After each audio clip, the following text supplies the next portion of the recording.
আপনারা সবাই অনেকে হয়তো আমার প্রথম স্ত্রী আছে, আমার কিন্তু প্রথম স্ত্রী নাই। তা আমার দ্বিতীয় বিয়ে হয়তো হিরো আলম তোমরা প্রথমে স্ত্রীর কাছে কেন যায় না, তুমি হলে আর এক স্ত্রী নিয়ে কেন থাকো? আমার কিন্তু পূর্ণ স্ত্রী নাই। আমার কারণ আমার বাবা শোনেন, আমার বাবা মাকে যারা না দেখবি তাহলে আমার সেই রকম বউ তো রাখার দরকার নাই। তার প্রথম স্ত্রী নেই, দ্বিতীয় স্ত্রী নেই, আমি তৃতীয়। এ দেশের মানুষ আমাকে কিন্তু অনেক বাজে চোখে দেখে, আমি নাকি সংসার ভেঙে দিয়েছি। অবশ্য আজকে তারা ক্লিয়ার হবে, আমি কারো সংসার ভাঙিনি, তার সংসার আগেই ভেঙে গেছে। পুটিটা মেয়ে বললাম না, ওই যে একটা কথা বলে তার চরিত্র খারাপ, চরিত্রটা তুলে ধরতে বলা লাগবে। তারপরে এই যে আমি তো এমন ছাড়লাম আর একটা বিয়ে করে কবে নিয়ে চরিত্র খারাপ কেন ছাড়লাম বলেন তো? বিষয়টা আমি দীর্ঘ 8 মাস যাবৎ জানি। তাকে আমি সরাসরি বলি যে দেখো, তুমি যদি আমাকে যদি নাই রাখো বা আমার সাথে যদি সংসার নাই করো, তাহলে আমরা সেপারেশনে চলে যাই। তোমার জীবনে যদি অন্য কাউকে প্রয়োজন হয় তাকে নিয়ে তুমি থাকো। কিন্তু না, সে লুকোচুরি, একটা সংসারে তো লুকোচুরি চলে না। সে আমাকেও রাখতে চায়, পরকীয়া যে করে তাকেও রাখতে চায়, দুজনকেই রাখতে চায়। তার আমার পরিবারকে না দেয় এরকম রিয়ামুনি সালাম, আমার 100 রিয়ামুনি এরকম আসবে, কিন্তু বাবা মা আসবি না। তো বিয়ে করা দিলে অপরাধ হয়ে যায়, মনে করেন না কেন? কারণ অপরাধ কোন যায় জানেন?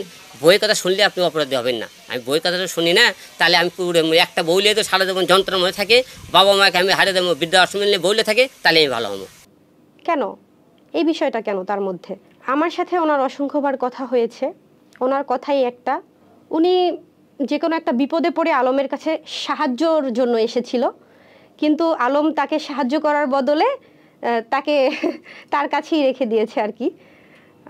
তাকে আশ্বাস দিয়েছে তাকে বিয়ে করবে, বা তারা এখন অবৈধ সম্পর্কে আছে। তার শুধু হিরো আলমক দরকার, তার ফ্যামিলি দরকার নাই। মেয়ে মানুষ খালি একটাই কথা বলতে পারে, সে বলে না হিরো আলম অনেক কিছু আপনার সামনে তুলে ধর্ম, তো তাদেরকে একটা কথা বলতে চাই যে তুলে ধরতে চাই কথাগুলো।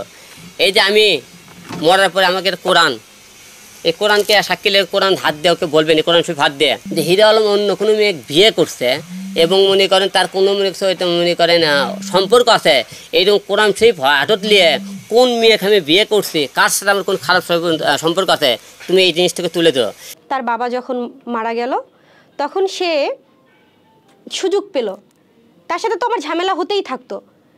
লাস্ট পর্যন্ত বাবা যখন একদম লাস্টে, তখন হচ্ছে হসপিটালে আমি যখন দেখতে পারি যে তার পরক্রিয়া যে নারী, সেই নারী হসপিটালে, সেখানে আমি তো থাকতে পারি না, তাই না?